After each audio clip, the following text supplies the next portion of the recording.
одоо ингээд бүгдээрээ нэг юм сенсац тойроод баймаргүй байна. Тэгээ бодит байдлын юу гэхээр тийм зодон зохио огт болоогүй.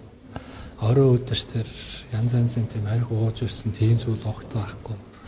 Өчигдөр өрдөө энэ чуулганы өмнө бид тэр зөвлөлийн урлаг хийгээл тэгэл орсон байхгүй. Зөвлөлийн хурлын үеэр ийм асуудал болсон гэсэн хоорондоо жоохон маргасан гэдэг юм тий. Гүг тэр чинь бол одоо энэ 7 хоног чуулганы асуудал дээр ямар байр суурьтай байх байдаг юм ярина тий.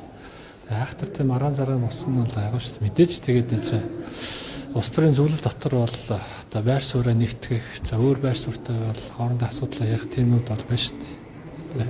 Зөвлөлийн хурлын үеэр энэ үйл явдал болсон юм биш тийм үү? Үйл явдал гэдэг тэнцэн нэг айхтар тийм зодон зохио төр болоог байхгүй. Өөрөө наран байр сайд бол хэлж байгаа үстэй. Гэхдээ ямар ч үснэг зохиод хоёр оёо тавилсан ба шүү дээ хүмүүсэндөө. Чи зогсон ч юм бол байхгүй. Өөрөө нөгөө санамсаргуу гэдэг байгаа үстэй юм чи.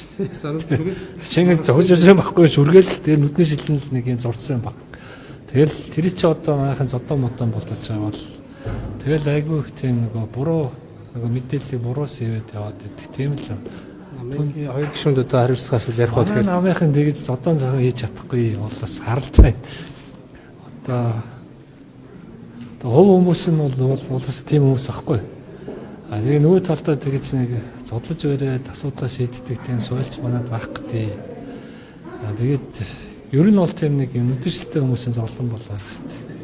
Тэгээд тэр чинь бол яг мэдээч юм хурц илүүхтэй асуудлынхаа өнцөг зарчмынхаа байр суурин дээр хатуу ингээд одоо хилцүүлэг бол байдаг. А түүнээс ч ингээд гараа зангидад хоорондоо үздэг тийм бол байхгүй. Тэгээд чадахгүй манай. Тэгээ би бол байсан чадахгүй тэгээд. Тэгээ хэлээд байгаа шүү дээ. Эхнэртэйгээ л зодуулчих хүмүүс ахгүй юу. Орондоо тийм байхгүй.